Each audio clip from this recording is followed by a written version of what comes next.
After birth, cells travel to their final destinations in the cerebral cortex, which forms through inside-out migration from the ventricular zone to the outer brain layers. The earliest migrating cells form the deepest cortical layers, while later cells form the outer layers, completing all 6 layers around 25 weeks after conception. Most neurons, including pyramidal neurons and glia, migrate radially, while interneurons follow tangential migration patterns. Once a neuron has migrated to its target destination, it generally proceeds along one of 2 roads. It can differentiate into a mature neuron, complete with axons and dendrites, or it can be retracted through apoptosis. Early dendrites appear as thick strands with few spines, small protuberances, that extend from the cell body. As dendrites mature, the number and density of spines increases, which in turn increases the chances that a dendrite will make contact with a neighboring axon. A synapse is a point of contact between 2 brain cells, often 2 neurons and frequently a dendrite and an axon. Synapse pruning. As is the case with neurons, massive overproduction of synapses is followed by a gradual reduction.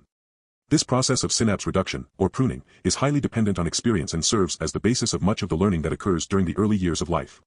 Conclusion. The principles of anatomical change described above are essential to the maturation and development of the brain. These processes are in turn responsible for the development of a vast repertoire of behaviors that characterizes the early years of life. In terms of motor development, both synaptic pruning and myelination are responsible for the improved precision and speed of coordinated movement.